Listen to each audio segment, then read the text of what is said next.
Morning, everybody. How you doing? I know a couple of you guys hate it whenever I do things other than woodworking on this channel, but a few of my friends reminded me it is called What You Doing, Bob, and this is what I'm doing. So, not going to be a really crazy day. I just have one tire with a nail in it, and I'm just going to get that tire off and take it up to the tire shop so they can patch it for me. And then hopefully I'll have some time to get into the shop after that. So, I'll try to show least amount of this as possible so you don't lose too much interest, but it's what I'm working on. So good news, guys, changing the tire involves a little bit of woodworking. I put that plate on there that I showed you the other day that goes on the pinch welds of the car. It's held on by neodymium magnets, and then you raise your jack up, your floor jack, and let that sit in the cup of your floor jack. Well, my floor jack has a fairly deep cup, and before I raise the car, I test it, and it hits the ground effects, the valance under the car. So I've got a 2x4, and notice that little line right there? I'm going to cut it, and then I'm going to take the corners off, kind of like make it octagonal, just knock them off a little bit so that this will sit down in the cup, and then I can put this under that little piece on the car, and I should be able to jack it up without any interference with the valance, because I just don't want to damage it. So, hey, doing a little woodworking on the old car. One octagonal hockey puck. It should fit right in there. We'll slide it right underneath of our little lift mechanism. There we go. Now we're ready to put the car up on jacks and get that tire off. Guys, I'm not happy. The bolt pattern on my wife's spare tire is different than the bolt pattern on the hub of my vehicle. So I can't just run the tire up there in the trunk and let them fix it. So I think what I'm gonna do is put it back on the car. In a week, it has lost a pound of air. I've been keeping a close eye. I've got it's got the internal monitors in it, and every day, I'll pop it and check it right before I take off in the car. This is a finish nail that's in there, so I think I'm gonna leave it in there, and I'm gonna try tomorrow to take it back off. My wife will be home. I can put it in her car, take it up there and drop it off, because I do not want the air impacts to be used, on this wheel. So this job's done, so let's put the tire back on and move on to something else. Just quickly want to show you guys, I'm setting at 35 pounds on the right rear tire. So you can see the other three are all at 36, so it's holding fairly well. I'll go ahead and put just a little bit of air in it, and then we'll work on this tomorrow when I have another vehicle to transport this tire. I'm over in the shop, and I'm looking at my lathe. And you'll remember from my previous video, the half-horse motor, the wiring in it was just basically deteriorated. So I went in last night, did a little research, and about the best deal I could find on a half-horse motor was maybe $100, like 99 bucks, not including shipping, which is a lot of money. So then I started thinking, how can I recycle one? Can I get one out of an old washing machine or something? But I don't have access to that stuff right now. So I had an idea. It hit me last night, and I don't know if it's going to work or not. Let me show it to you guys. You guys tell me what you think. Give me your ideas, and we'll see if we can make this motor possibly work. This is my old Harbor Freight lathe. Now, the lathe was out of alignment, but there was not a single thing wrong with the motor. It is a half-horse motor. It's a smaller motor than the one that was on the lathe originally. The shaft is the same exact size. I've already checked that. I should be able to put my pulleys for my lathe on there.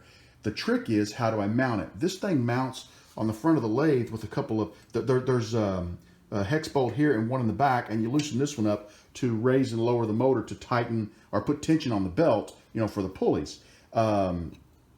So I would need to mount it from the front, and it really only mounts on one side.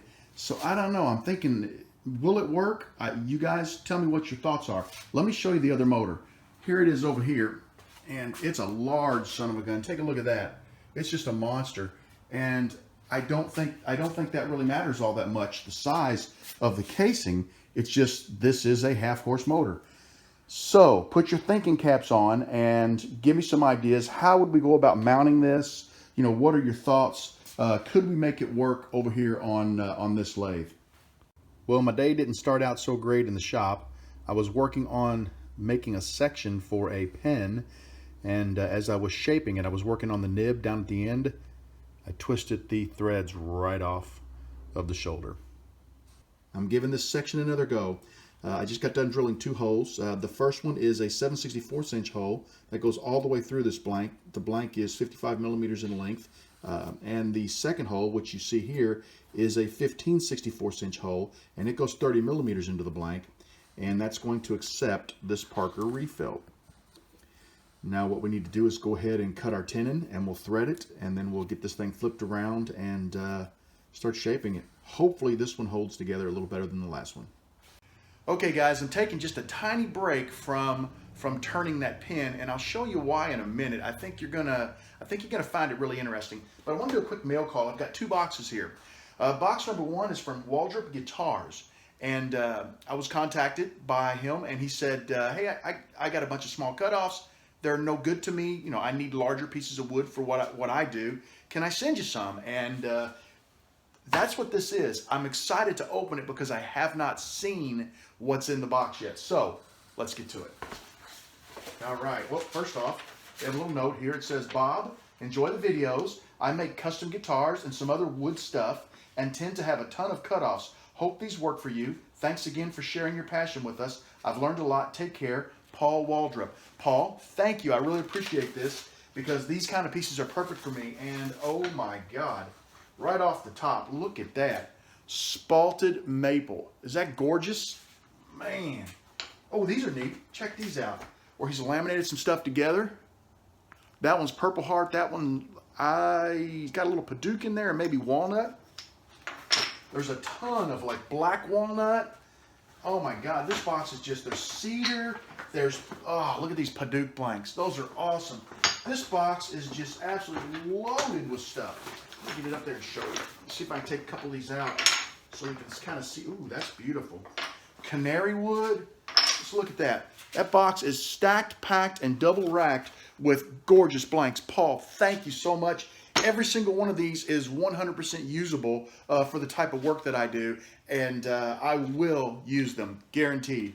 Thank you so much. This next box is something I purchased at the Southeast Pin Gathering. I went ahead and placed an order for it because Jim Hines, he brought 3 to the show, and they were gone like that. And I happened to see the one that he kept for himself that he was using for his demo, and I had to have one. This is a tenon cutter, and let me show this thing to you. It is incredible. I would like to give you guys the first look at Jim Hines' new tenon cutter for kitless or bespoke pins. Actually, you could use it for pretty much any tenon that you wanted to turn on a lathe. And the way it works is you will take an A-bit and drill a hole into your blank, and that's the same size as this, so you've got a nice guide to guide it in straight. You will grip it with a Jacob's chuck in your tailstock. What came with my particular cutter was two tenon templates. This one is a 10 millimeter. This one's a 13. You basically slide them onto the guide. Now I haven't removed the cutter from the paper yet, the protective paper, but essentially that cutter sets in the slot, and you put the cutter against this tenon, tighten these 2 screws down, remove this, and when you run it into your lathe, it will cut a perfect 10 or 13 millimeter, or really any size you set it for, tenon on your blank. I can't wait to give this a try. This is the primary reason why I stopped turning that pin, because I knew this was over here and I wanted to get it out of the box and I wanted to try it out. On my second attempt, I finally got my section to work out just the way I wanted it. I'm really happy with this one. Now I just have to turn a cap and a body. Working on the body of the pin, you can see, there we go, that focused a little better. You can see I've got the threads on the outside and I've got the threads on the inside. What I'm ready to do now is start drilling it for the actual ink cartridge. You know, so we have to be real careful. We'll start out by drilling a certain depth into the blank, and then we will sneak up on the final depth for that particular cartridge. So it just takes a little bit of time, but not too bad.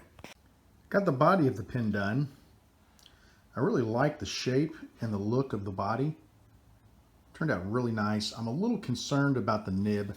I had another material that I was going to use for the nib, but it just kept blowing out on me. And I happened to have that blue, and it sort of looked like it matched when it was in a rod form. But I don't know. I'm not sure that it. I haven't made up my mind about it yet. What do you guys think? Tell me what you think about it. I got the cap done, and I really like the shape of this pin. I think it looks amazing. one issue, and that issue is the nib, or the section that I made. I need to shrink it a little bit. Let me show you what I mean. Right here, this is 12 millimeters. The inside of the cap is exactly 12 millimeters, and it doesn't want to go into the cap. So we're going to take this back over to the lathe, put it back on the mandrel, and we're going to clean up this little edge here and this little edge here. We're just going to take ever so slight amount off, and we'll buff it back out, and it should fit just fine. Adjustment made. You can see where I took my tool and I just knocked down the top and the bottom edge. Now the cap goes right on, no problem. I'm going to get out my buffing tools, or my buffing micro mesh pads, and I'm going to micro mesh this, clean it up, and be ready to put it back on the pin, and the pin will be finished. Well, I got the pin done. I'm really happy about that. As I mentioned earlier, there was no video. I just wanted to turn for fun. I was just, I don't know, just really needed to just turn and not worry about videos or anything like that. So it was kind of nice. I got a little glue up going over here. I don't know what'll come of it, but I'm experimenting. Let me show you what I'm working on. Got some glue ups happening here. And what I'm trying to do, that's the one where I'm trying to recreate that pattern right there. And I should be able to do it, but I've already messed up once, so this is the second attempt. And these are just some little cut-offs, and I just started gluing them up. I put a little piece of veneer between them just to kind of take up any gaps. And I'm going to see if I can't put them together and maybe turn them into something. Chances are it won't turn out, but maybe we'll get lucky and it will, and we'll see what I can make out of it.